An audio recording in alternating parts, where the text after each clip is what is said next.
Video చూస్తున్న ప్రతి ఒక్కరికి నమస్కారం. మన ఛానల్లో ప్రభుత్వ ఉద్యోగులకు సంబంధించిన ప్రతి ఒక్క అప్డేట్ క్లియర్గా అయితే ఇవ్వడం జరుగుతుంది. మన ఛానల్ని ఇంకా సబ్స్క్రైబ్ చేసుకోవాలి చూస్తుంటే తప్పకుండా సబ్స్క్రైబ్ చేసుకొని ఫాలో అవుతామండి. అయితే ఇక ఈరోజు వీడియోలోకి వెళ్ళినట్లయితే డిఏ పెంచుతూ ఆంధ్రప్రదేశ్ రాష్ట్ర ప్రభుత్వం జీఓఎంఎస్ నంబర్ 40ని జారీ చేసింది. దీనికి సంబంధించిన పూర్తి వివరాలేంటో ఈ వీడియోలో చూద్దాం. విఆర్ఏలకు డిఏ పెంచుతూ ఆంధ్రప్రదేశ్ రాష్ట్ర ప్రభుత్వం జీవో జారీ చేసింది. విఆర్ఏలకు ఆంధ్రప్రదేశ్ రాష్ట్ర ప్రభుత్వం గుడ్ న్యూస్ అయితే చెప్పింది. ఇకపై విఆర్ఏలకు 500 రూపాయలను డిఏగా చెల్లించనున్నట్లు ప్రకటించింది. ఈ మేరకు ప్రభుత్వం జీవో నంబర్ 40ని జారీ చేసింది. ప్రస్తుతం విఆర్ఏలకు 300 రూపాయలుగా డిఏ చెల్లిస్తున్నారు. ఇప్పుడు దీన్ని ప్రభుత్వం 500 రూపాయలకు పెంచింది.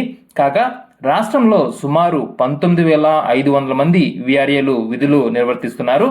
ఇప్పుడు ప్రభుత్వం తీసుకున్న డిఏ పెంపు నిర్ణయంతో వీరందరికీ అయితే లబ్ధి చేకూరనుంది.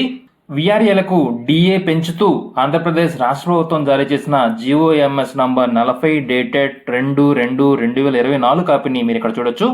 ఇదండి ఈరోజు వీడియో. ఇలాంటి లేటెస్ట్ అప్డేట్స్ కోసం మా ఛానల్ని సబ్స్క్రైబ్ చేసుకోవడం మాత్రం మర్చిపోకండి. Keep watching for more updates. Thanks for watching this video.